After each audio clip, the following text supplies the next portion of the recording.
बेटी को सुलाकर वो बर्तन साफ करने लगी। प्रियंका बर्तन साफ कर ही रही थी कि देवरानी पायल आई और खाने के झूठे बर्तन रखकर चली गई। बर्तन साफ करके हटी ही थी कि पापा जी ने पकौड़ों की फरमाइश कर दी। प्रियंका पकौड़े बनाने लगी। ये सारा काम खत्म करके देखा तो घड़ी में 4 बज रहे थे। उसे बहुत भूख लगी थी। वो खाना खाने बैठी तो देखा एक ही रोटी बची थी। आज भाभी ने खाना बनाया था। उन्हें इतना भी नहीं पता कि घर में कितने लोग हैं। उस हिसाब से रोटियां बनानी चाहिए। वो गुस्से में बड़बड़ाती हुई एक रोटी और सब्जी से खाना खाने लगी। प्रियंका और शरद की शादी को लगभग 5 साल हो चुके थे। घर की तीनों बहुओं में प्रियंका दूसरे नंबर की बहू थी। जेठानी नेहा और देवरानी पायल अक्सर प्रियंका के इमोशनल होने का फ़ायदा उठाती थी। दोनों अपना काम अधूरा छोड़कर मोबाइल या टीवी में मस्त हो जाती। बचा हुआ सारा काम प्रियंका को करना पड़ता। साथ ही बेटी दिया को भी संभालना पड़ता है। हालांकि सास और ससुर दोनों को ये बात पता थी कि प्रियंका पर काम का बोझ बहुत ज़्यादा है, लेकिन दूसरी दोनों बहुओं को कुछ कहकर वो उनकी नज़रों में बुरे नहीं बनना चाहते थे। दूसरी तरफ उनके दोनों बेटे, बड़ा बेटा राहुल और छोटा बेटा विनीत, हर बात में अपनी अपनी पत्नियों को पक्ष लेते, इसलिए उन दोनों को कुछ भी कहने से उनके सास ससुर बचते थे। वहीं दूसरी तरफ शरद का स्वभाव अपने दोनों भाइयों से एकदम विपरीत था। उसके लिए तो उसके माता पिता सर्वोपरि थे। वो प्रियंका को चाहता तो था, लेकिन बात जब माँ बाप भाइयों की आती तो उसे प्रियंका ही गलत लगती। प्रियंका जब भी उसके सामने इन सब बातों की शिकायत करती तो वह प्रियंका को ही समझाने लगता। अक्सर उन दोनों के बीच इन्हीं बातों को लेकर मनमुटाव चलता रहता। वहीं दूसरी ओर दोनों भाई अपनी अपनी पत्नियों के साथ सुखद वैवाहिक जीवन बिता रहे थे। प्रियंका भी बड़ी इमोशनल थी। वो किसी को भी कोई जवाब नहीं दे पाती थी और अंदर ही अंदर घुटती रहती थी। इधर शरद के माता पिता में से जब भी कोई बीमार होता या फिर घर का कोई काम या फिर घर का कोई और काम होता तो दोनों भाई कोई ना कोई बहाना बनाकर टाल जाते थे। वहीं शरद ऑफिस से छुट्टी लेकर भी वो काम करता। शरद प्रियंका का भी साथ नहीं देता। इसी कारण बाकी घर वाले भी प्रियंका को कोई महत्व नहीं देते। दिवाली आने वाली थी। घर में सफाई शुरू हो चुकी थी। दोनों बड़ी और छोटी बहुओं ने तो अपने पतियों की मदद से फटाफट अपने अपने कमरे साफ कर लिए।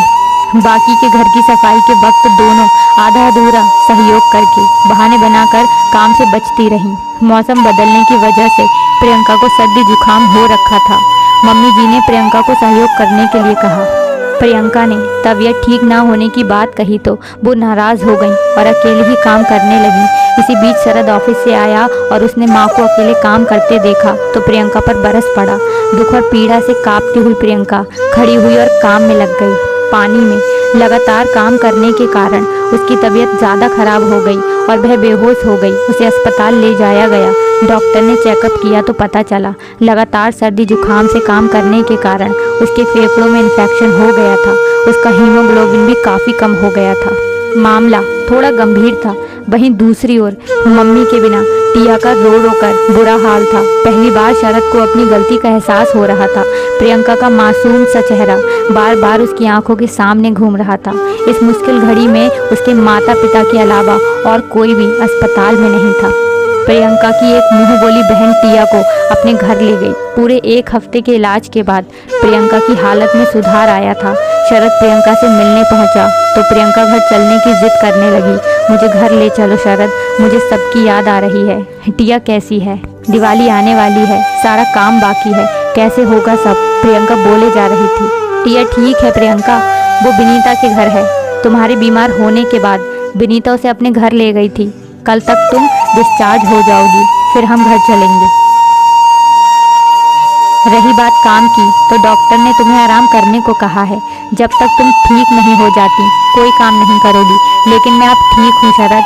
नहीं प्रियंका, तुम ठीक नहीं हो और तुम्हारी इस हालत का जिम्मेदार सिर्फ मैं हूँ। तुम अपने माँ बाप का घर छोड़कर मेरे भरोसे आई थी। तुम्हारा ख्याल रखना मेरी जिम्मेदारी थी, लेकिन मैंने ही तुम्हें नहीं समझा प्रियंका। गलती मेरी है। मम्मी पापा और भाइयों के प्यार में मैं इतना अंधा हो गया था कि तुम्हारी ओर ध्यान ही नहीं दे पाया। सच है, जिस औरत का पति उसकी कद्र नहीं करता तो फिर उसकी कद्र कोई नहीं करता। मुझे अपनी गलती का एहसास हो गया प्रियंका। मैं आज ही माँ पापा से बात करता हूँ। अब से घर में सभी लोग बराबर काम करेंगे और अगर किसी को कोई आपत्ति हो तो वो अलग रह सकता है। अब से मैं तुम्हारी हर छोटी से छोटी खुशी का ध्यान रखूंगा प्रियंका, तुम मुझे समझ गए। बस मुझे और कुछ नहीं चाहिए शरद, प्रियंका ने कहा। आज मुझे मेरी सारी खुशियाँ मिल गईं, कहकर प्रियंका ने शरद के कंधे पर सर रख दिया। शरद ने भी प्रियंका का हाथ अपने हाथों में थाम लिया, इस वादे के साथ कि अब से वो हमेशा प्रियंका के साथ खड़ा रहेगा।